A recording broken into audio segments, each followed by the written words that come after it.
Avec le Covid, le e-commerce a littéralement explosé. Alors, ce qui peut facilement s'expliquer, qui est assez logique, hein, puisque les gens pouvaient plus sortir de chez eux. Mais par contre, quand on a rouvert les magasins, tout le monde pensait que le trafic en magasin allait chuter, et encore pire, on pensait que les gens seraient très fébriles à l'idée de toucher les écrans en magasin. Qu'est-ce qui s'est passé, du coup, dans la réalité avec le Phygital? Alors, je vais peut-être répondre. Alors déjà, effectivement, comme tu l'as souligné, pendant la période de confinement, on a eu une activité très perturbée puisque l'intégralité de nos magasins était fermée. Seul le site e-commerce continue à pouvoir fonctionner. Et effectivement, quand il a fallu réenclencher la pompe à l'ouverture des magasins, on avait une supply chain qui était complètement perturbée avec des fournisseurs eux-mêmes qui avaient perdu une partie de leurs repères.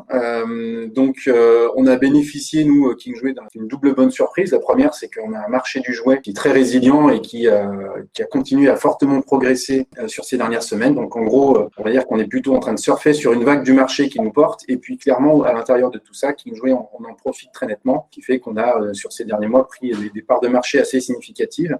Et donc, à l'intérieur de tout ça, le rôle du Phygital nous a permis, juste après la période de déconfinement, de pouvoir pallier les ruptures, puisqu'en fait, on a eu des approvisionnements au niveau des magasins qui n'étaient pas du tout calibrés par rapport à l'augmentation d'activité qui s'est produite. Et donc, je pense notamment à tout ce qui est grosses pièces, avec pas mal de Français qui ont voulu équiper leur jardin, puis on y reviendra par la suite. Mais grosso modo, le Phygital nous a permis, dans un contexte comme celui-ci, de pouvoir récupérer un paquet de ventes qu'on n'aurait pas pu faire tout simplement parce qu'on n'avait pas le stock suffisant en magasin suite au déconfinement. Merci du coup Stéphane pour ton éclairage.